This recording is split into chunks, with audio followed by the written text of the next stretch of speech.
The chart shows the TOEFL scores required by universities in the USA. These are the minimum score required in order to be accepted into the universities. Scores above the minimum will increase your chance of being admitted into the university, while scores below the minimum will guarantee you being denied admittance. Do you know how someone scores in TOEFL PBT?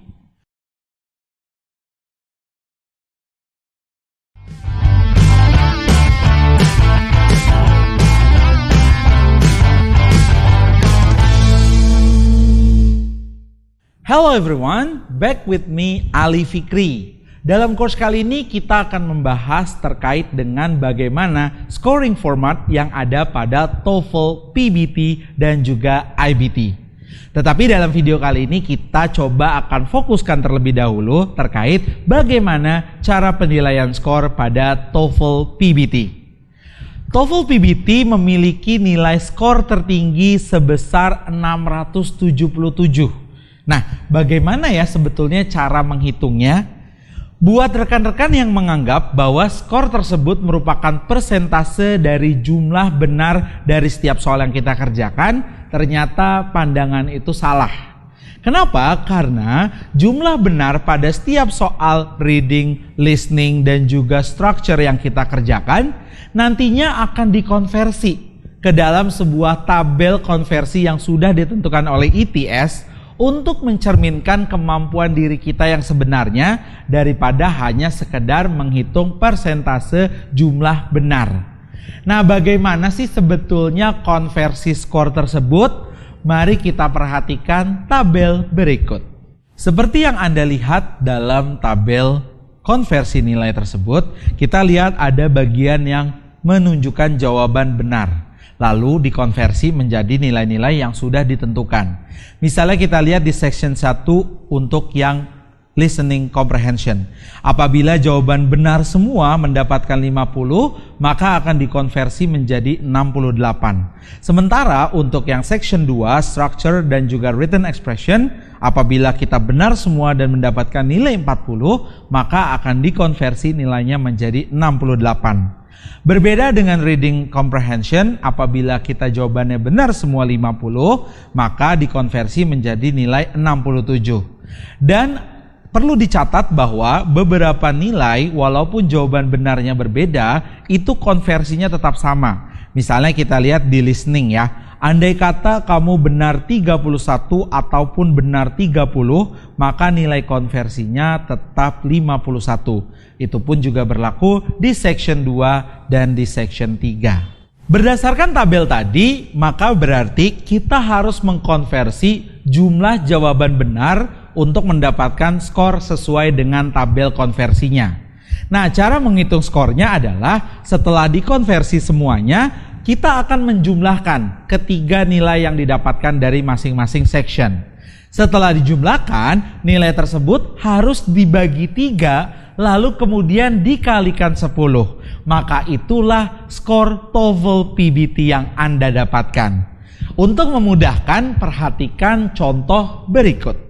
Perhatikan contoh berikut. Pak Bambang mengikuti tes TOEFL dan berhasil menjawab soal dengan benar dengan ketentuan sebagai berikut. Untuk listening, benar 33 dari 50 soal. Structure and written expression, benar 19 soal dari 40 soal. Untuk reading, benar 27 soal dari 50 soal. Kemudian setelah dikonversi, nilai listening Pak Bambang adalah 52. Nilai structure-nya adalah 43 dan nilai reading-nya adalah 46. Maka jumlah total nilai skor TOEFL milik Pak Bambang adalah 141. Lalu nilainya dibagi 3 menjadi 47, kemudian nilai 47 dikalikan dengan 10 menjadi 470. Dengan demikian, nilai TOEFL skor yang didapatkan oleh Pak Bambang adalah 470. Dari dasar penghitungan tadi, pastinya kita semua jadi mengetahui bagaimana TOEFL PBT dihitung. Jadi berdasarkan konversinya, nilai terkecil yang akan didapatkan orang kalau tidak menjawab sama sekali adalah 216. Dan apabila benar semua akan mendapatkan 677. Itulah tadi cara menghitung skor TOEFL PBT. Selanjutnya kita akan mempelajari bagaimana cara menghitung skor untuk TOEFL IBT. Penasaran? Stay tuned!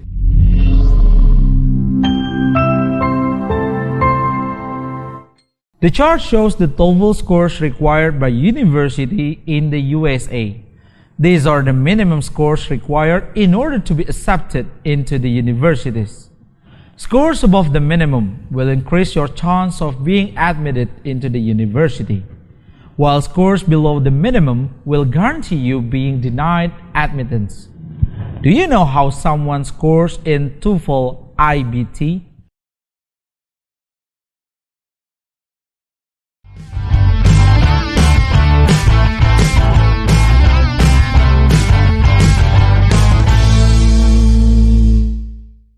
Hello everyone, still with me Ali Fikri. Kali ini kita dengan format scoring dari TOEFL IBT. Nah, berbeda dengan TOEFL PBT yang tadi scoringnya antara 216 sampai 677, untuk TOEFL IBT scoringnya adalah 0 sampai 120. Nah, angka itu berasal dari pemisahan nilai skor masing-masing kemampuan. Jadi, dalam setiap skornya akan ada 0 sampai 30. Jadi misalnya reading itu juga sama 0 sampai 30, listening juga 0 sampai 30, speaking 0 sampai 30, dan writing juga 0 sampai 30. Dan keempatnya kemudian digabung maka akan menghasilkan nilai 120. Di antara 4 kemampuan yang diujikan dalam TOEFL IBT terdapat perbedaan antara cara menilai reading, listening, dan juga speaking dan writing. Pada reading dan listening, semua soalnya sebagian besar bernilai 1 poin, kecuali model soal chart dan summary yang bernilai lebih dari 1 poin. Nah, kita jumlahkan jumlah benarnya berdasarkan poin tadi, lalu kemudian akan kita konversi dalam bentuk persentase. Lalu persentase itu pun juga nanti akan dikonversi kembali menjadi skor TOEFL IBT sesuai dengan format berikut. Seperti yang terlihat dalam tabel, terdapat kolom persentase jumlah jawaban benar dan kolom skor konversi TOEFL IBT-nya. Untuk skor tertinggi 30 ternyata bukan berarti kita harus menjawab benar semuanya. Skor 30 didapatkan ketika persentase jumlah jawaban benar yang kita dapatkan senilai 98,3 sampai 100%. Dan dapat dilihat semakin rendah persentase jumlah jawaban benar yang kita dapatkan, maka semakin rendah pula skor konversi TOEFL IBT yang kita peroleh. Untuk memudahkan, perhatikan contoh berikut. Misalnya Ibu Sinta mendapatkan jumlah benar sebesar 38 poin dari jumlah soal 42. Nah, persentase yang didapatkan kan berarti kita hitungnya 38/42 sama dengan dapat persentase 90%. Nah, setelah kita lihat di tabel tadi, ternyata untuk persentase 90% dikonversi skornya menjadi 27. Dan itulah skor akhir yang didapatkan untuk reading dan juga listening. Bagaimana dengan speaking dan writing? Untuk speaking dan writing yang memiliki jumlah soal yang berbeda, pastinya juga ada perbedaan dalam penilaiannya. Khusus untuk speaking yang terdiri dari 6 soal, maka setiap soal akan dinilai maksimal 4 poin. Untuk respon yang mendapatkan nilai 4 poin tersebut adalah mengikuti kriteria berikut. Yang pertama, memiliki jawaban atau respon yang sesuai dengan sedikit jeda bicara. Lalu yang kedua, pembicaraannya juga sangat lancar. Terus juga hanya ada sedikit kesalahan dari pronunciation atau pelafalan maupun intonasinya. Dan yang ketiga yang penting adanya kontrol terhadap tata bahasa yang digunakan. Dan kontrolnya tersebut juga kalaupun ada kesalahan juga tidak memiliki dampak yang berarti pada makna kalimatnya. Dan yang terakhir yang penting respon yang diberikan sifatnya relevan dan masih terkait satu sama lain terhadap soalnya. Sedangkan dalam writing, karena terdapat hanya 2 soal, maka poin penilaiannya maksimal adalah 5 poin untuk setiap soal. Nah, penilaian 5 poin itu berdasarkan kriteria berikut. Yang pertama, tulisan yang kita buat pastinya harus sesuai materi dan ditulis secara efektif. Penilaian kedua adalah gagasan yang kita gunakan tersusun dan terbangun dengan baik sesuai dengan ide yang kita sampaikan. Penilaian yang ketiga adalah gagasan penjelas yang kita gunakan harus sesuai dengan ide pokok dan tetap mengilustrasikan ide keseluruhan dari seluruh paragraf. Dan yang keempat, kita menggunakan tata bahasa yang konsisten, serta yang terakhir, adanya variasi sintaksis dan juga variasi kosakata dalam setiap tulisan yang kita gunakan. Nah, untuk tadi soal speaking dan juga writing, poin-poin yang didapatkan itu harus dirata-ratakan. Dan setelah dirata-ratakan pun harus dikonversi sesuai dengan skor IBT yang berlaku. Supaya memahami bagaimana nilai rata-rata poin tadi dikonversi menjadi skor TOEFL IBT, maka perhatikan contoh berikut. Seperti yang kamu lihat dalam tabel, ini ada tabel yang menyatakan kolom speaking dan juga kolom writing.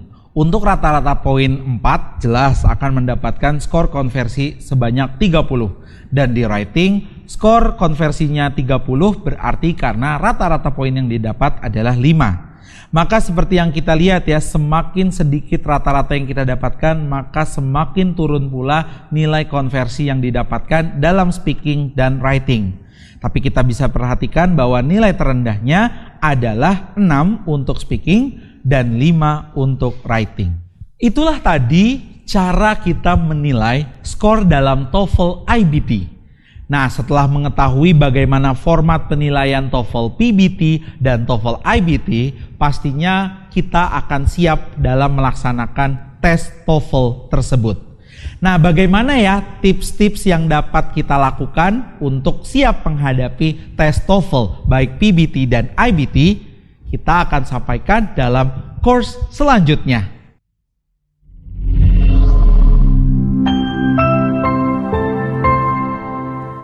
It can be difficult to figure out how to approach the TOEFL, as there are so many TOEFL tips and strategies out there to choose from. This is why we've compiled the 10 most critical TOEFL PBT tips you need to know.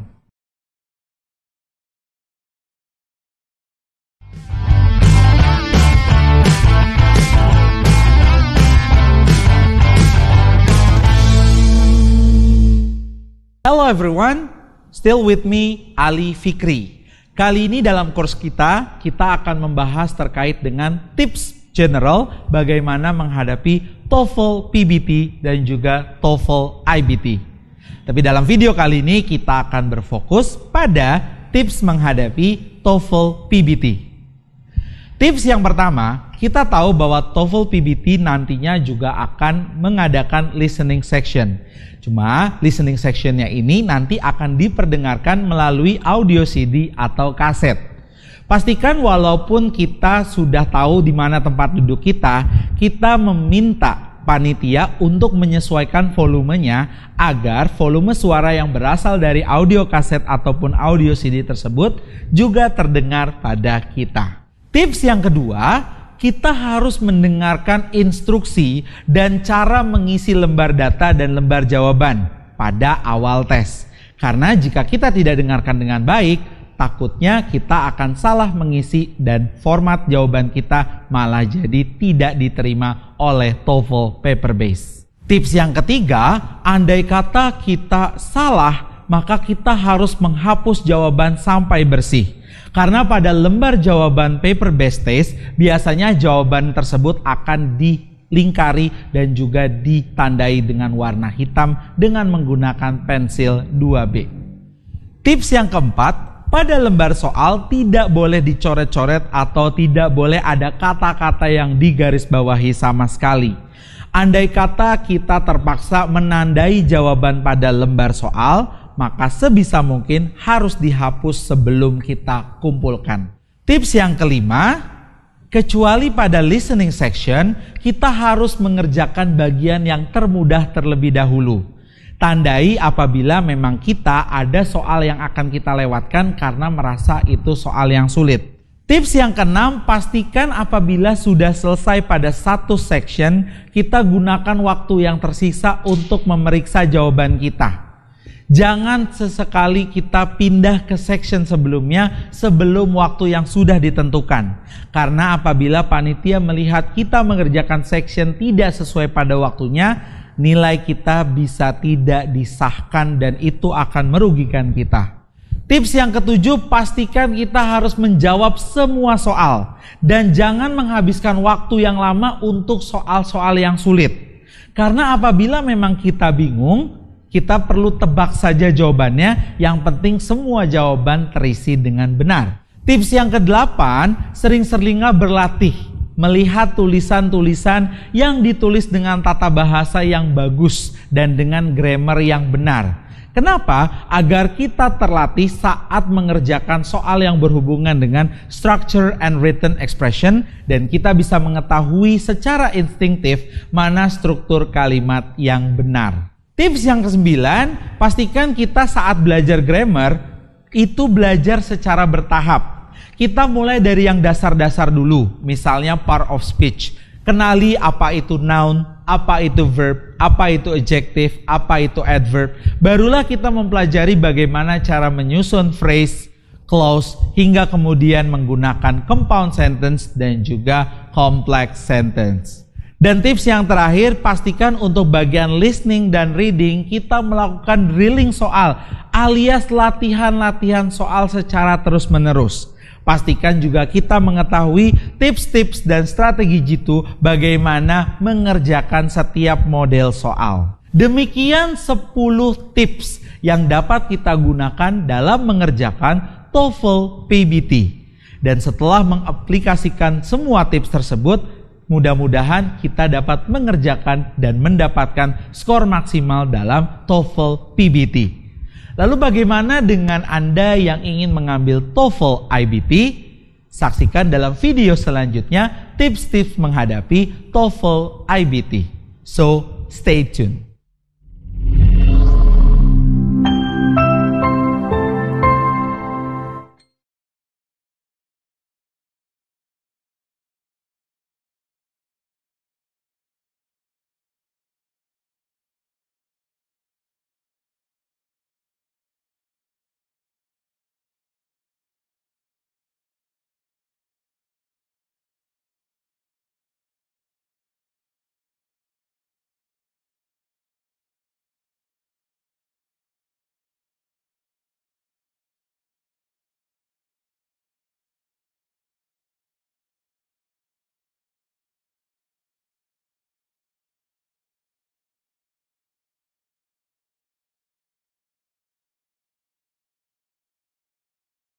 The TOEFL, as there are so many TOEFL tips and strategies out there to choose from. This is why we've compiled the 8 most critical TOEFL IBT tips that you need to know.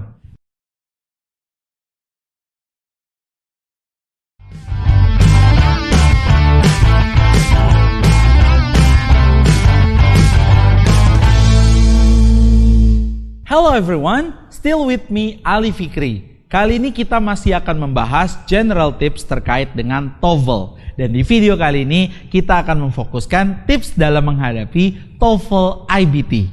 Ada 8 tips yang akan saya sampaikan terkait dengan pelaksanaan TOEFL IBT. Tips yang pertama, ketika kita memutuskan untuk mengikuti TOEFL IBT dan memutuskan untuk mengikuti TOEFL Preparation Course, pastikan Anda ketahui bahwa apabila Anda belum memiliki kemampuan bahasa Inggris, maka lebih baik Anda mengikuti course yang terkait dengan General English. Karena biasanya course yang terkait dengan TOEFL Preparation IBT didesain untuk mereview dan membiasakan kita terkait dengan format tes internet. Tips yang kedua, dalam rangka kita mempersiapkan TOEFL IBT, sebisa mungkin kita meluangkan waktu yang cukup lama. Karena ujian seperti TOEFL IBT bukanlah jenis ujian yang dapat disiapkan hanya dalam waktu 1 minggu saja. Tips yang ketiga, dalam mempelajari TOEFL IBT, sebisa mungkin kita menerapkan metode belajar teratur dan perlahan. Karena metode belajar seperti itu jelas lebih efektif dibandingkan kita mempelajari semuanya sekaligus dalam satu waktu. Tips yang keempat, kita dapat menggunakan berbagai macam media. Misalnya kita menonton film atau mendengarkan siaran radio berbahasa Inggris untuk melatih kemampuan listening comprehension. Kita juga bisa membaca koran-koran atau majalah berbahasa Inggris untuk meningkatkan kemampuan dalam reading comprehension. Tips yang kelima, kita juga harus seringkali melakukan percakapan atau mengobrol dalam bahasa Inggris. Tidak harus selalu dengan native speaker, Anda juga dapat mengajak teman Anda untuk berbicara dalam bahasa Inggris terkait hal-hal sehari-hari. Gunanya agar Anda berbicara dengan lebih lancar dan dapat mempraktikkan pronunciation dengan benar. Tips yang keenam, Anda harus mengetahui mana di antara 4 kemampuan tersebut yang merupakan kemampuan yang paling lemah serta kemampuan yang potensinya masih bisa ditingkatkan. Karena kita tidak bisa meninggalkan salah satu dari 4 kemampuan itu. TOEFL IBT menguji semuanya dan menyamaratakan penilaian terhadap 4 kemampuan itu. Jadi apabila Anda mengetahui bahwa Anda lemah di satu section, maka Anda harus menyisihkan waktu lebih banyak untuk mempelajari section tersebut. Tips yang ketujuh, pastikan bahwa TOEFL IBT adalah tes yang sangat berbasis pada waktu. Anda harus bisa belajar mengalokasikan waktu dengan baik. Karena bahkan dalam tiap-tiap bagian soal dalam setiap section memiliki alokasi waktu yang berbeda. Sehingga Anda harus mendisiplinkan diri Anda untuk mengerjakan setiap bagian soal sesuai dengan alokasi waktu yang tersedia. Tips ke-8 dan yang terakhir, pastikan Anda mengetahui dan menetapkan skor minimum TOEFL IBT yang diberlakukan oleh kampus yang menjadi tujuan Anda. Apalagi buat Anda yang mengambil TOEFL IBT, pasti untuk kepentingan beasiswa. Sehingga Anda harus menetapkan skor yang harus Anda capai secara minimum dan mempersiapkan diri untuk meraih skor minimum tersebut, agar bisa diterima sesuai dengan kampus tujuan Anda. Nah, demikian tadi semua informasi yang dapat saya sampaikan dan dapat Anda terapkan agar Anda dapat mempersiapkan TOEFL IBT dengan lebih baik. Pastikan semua tips tadi baik untuk yang TOEFL PBT maupun TOEFL IBT itu Anda terapkan agar membantu dalam mendapatkan skor maksimal demi mencerahkan masa depan Anda. Dan itulah semua course yang kita dapat sampaikan terkait dengan Introduction to TOEFL. Sampai jumpa di lain kesempatan dan kami doakan agar Anda mendapatkan hasil yang terbaik dalam tes TOEFL yang akan Anda ikuti. Sampai jumpa.